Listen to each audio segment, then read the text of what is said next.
నమస్తే మేడం. నమస్తే. బోరుగడ్డ అనిల్ని బాధితుడిని చేశారా లేదంటే కావాలని నిరికిస్తున్నారా? పాపం నిన్న కాక మొన్న వీడియో ఒకటి బయటకు వచ్చింది. 30 కేజీలు తగ్గానని పాపం ఆర్తనాదంతో కన్నీళ్ళు పెట్టుకుంటూ ఇంతలా ఉండే మంచి పాపం బక్కచిక్కిన జింక పిల్ల అయిపోయాడు.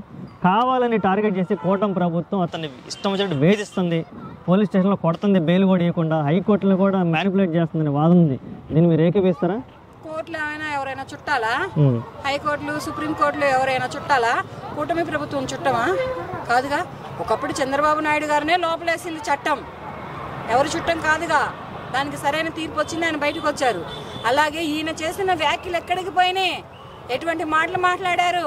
రే పవన్ కళ్యాణ్ రే నా కొడకా అని తిడతాడా పవన్ కళ్యాణ్ గారిని? చంద్రబాబు నాయుడు గారిని అమ్మలక్కల్ని మాట్లాడతాడా? వీళ్ళకి కొడుకులా వీళ్ళు? ఎవరు కొడుకు అయ్యాడాయా?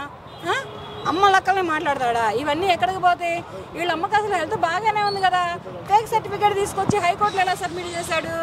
ఈ హైకోర్టు ఇక్కడ ఒప్పుకోలేదని సుప్రీంకోర్టుకి వెళ్తావా నువ్వు? సుప్రీంకోర్టులో కూడా ఫస్ట్ ఇక్కడ సుప్రీంకోర్టు ఏమడిగింది? నిన్ను ఒక మాట అడిగింది, నీకు హైకోర్టులో బెయిల్ ఎందుకు రాలేదు అంటే మీ అమ్మ బాగానే ఉంది అంటే ఇవన్నీ తప్పించుకోవడం కోసం బెయిల్ పెట్టావు. నీకు బెయిల్ రాదు, మేమో బాగుంది కనుకనే నువ్వు ఫేక్ సర్టిఫికేట్ పెట్టి మీ అమ్మ ఆరోగ్యం బాగాలేదు, మా అమ్మని చూడటానికి వెళ్ళాలి. వేరే వాళ్ళ అమ్మలను తిట్టినప్పుడు మీ అమ్మ ఆరోగ్యం విషయం ఎడిపోయింది? వేరే వాళ్ళ పిల్లలను తిట్టినప్పుడు మీ అమ్మ ఆరోగ్యం విషయం ఎడిపోయింది? నా కొడక ఈ కొడక అని తిడతావా? ఎవరు కొడుకు ఎవరయ్యారు ఇప్పుడు? చట్టం ఎవరు చుట్టం కాదు, గవర్నమెంట్ ఎవరు సొమ్ము కాదు, న్యాయస్థానాలు అంతకంటే ఎవరు బంధువులు కారు. మొత్తానికి ఒకటే రకంగా పడిద్ది. ఎవరికైనా ఇప్పుడు కాలం దృష్టిలో ఆడ మగకి ఒకటే. జనాల దృష్టిలోనే ఆడవాళ్ళు చిలుకనే, మగవాళ్ళు హైలో ఉంటారు ఎప్పటికైనా. కానీ కాలం దృష్టిలో అలా కాదు. కాలం దృష్టిలో, దైవం దృష్టిలో, చట్టం న్యాయం దృష్టిలో ఆడవాళ్ళైనా మగవాళ్ళైనా ఒకటే. అలాగే ఆ రోజున నువ్వు పరిపాలనలో ఉన్నారు నీ నాయకులు అని నోటుకు వచ్చినట్టు పేలావు. ఇవాళ రోజున ఏమైంది? అమ్మకు బాగాలేదు, మీ ఆవిడకి బాగాలేదా? మీ ఆవిడ ఎందుకని తీసుకురాలేదు? మర్చిపోయాను.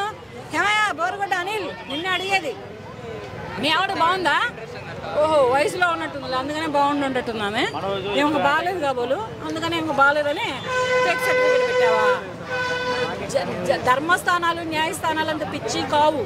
ఫస్ట్ హైకోర్టులో నీ బెయిల్ ఎప్పుడైతే రద్దు చేయబడిందో సుప్రీంకోర్టులో కూడా నీ బెయిల్ రద్దు అవుతుంది. నువ్వు ఎలా తప్పించుకుంటావు అనుకున్నావు? వేస్తారు నీకు సరైన తోముతారు. రాదు.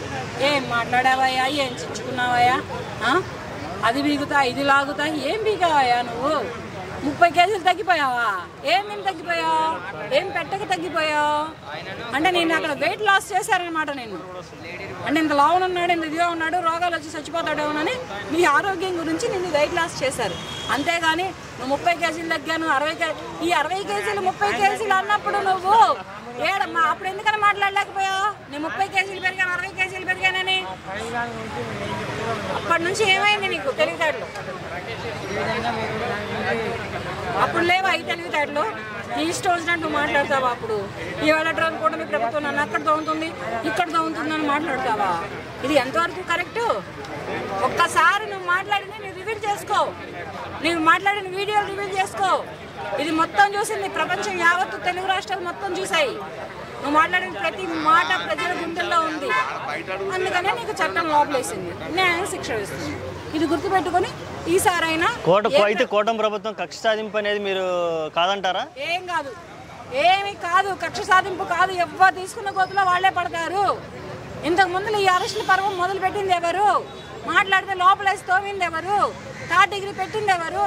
వాళ్ళ పార్టీ నాయకులకే వాళ్ళు అరికాల కోటింగ్ ఇప్పించింది ఎవరు? ఇవన్నీ చేసింది ఎవరు? వాళ్ళు తీసుకున్న గోతుల్లో వాళ్ళే పడుతున్నారు. ఇప్పుడు ఈ ప్రభుత్వంలో కూడా కొంతమంది ఇట్లాగే మాట్లాడే వాళ్ళు కొంతమంది కనబడుతున్నారు కదా అప్పుడప్పుడు సోషల్ మీడియాలో. మరి దాన్ని సమర్థించాలి కదా, లేకపోతే ఎలా చూడాలి? మామూలుగా మాట్లాడితే సమర్థిస్తారయ్యా. వాళ్ళ భార్యల్ని, వాళ్ళ అమ్మల్ని, వాళ్ళ అక్కల్ని, వాళ్ళ పిల్లల్ని తీసుకొస్తే ఎవరు సమర్థించరు. ఆడవాళ్ళ జోలు అసలు పోవద్దు. ఇళ్లలో ఆమె అమ్మ కానీ, ఆమె భార్య కానీ, కూతురు కానీ, అక్క కానీ, కోడలు కానీ, వాళ్ళ జోలు ఎందుకు? మీరు కొట్టుకోండి. మగాళ్ళు నరుక్కుంటారో, కొట్టుకుంటారో, చంపుకుంటారో, నెత్తురు సెలయేర్లై పారేసుకోండి, మీ ఇష్టం వచ్చింది మీరు. కానీ ఆడవాళ్ళ జోలు ఎందుకయ్యా? మిమ్మల్ని కనడం ఆ తల్లి చేసిన తప్ప, మిమ్మల్ని కట్టుకోవడం ఈ భార్య చేసిన తప్ప, మీ కడుపును పుడక ఆడపిల్ల చేసిన పాపమా, మీ ఇంటికి రావడం ఆడపడుచు చేసిన పాపమా, మీకు మనవరాలై కూతురై కోడలైగా ఉండడం ఈ ఆడవాళ్ళు చేసిన పాపాలయా? వీళ్ళందరినీ తిట్టిస్తారయ్యా మీరు? పై వాళ్ళందరినీ తిడతారు కూడా. అందుకనే ఎవరి పని వాళ్ళు చేసుకెళ్తారు. చట్టం తన పని తను చేసుకెళ్ళింది, న్యాయం తన పని తను చేసుకెళ్తుంది. కూటమి ప్రభుత్వం కూడా కూటమి ప్రభుత్వం పని తన పని తను చేసుకెళ్తుంది. Okay madam, thank you so much.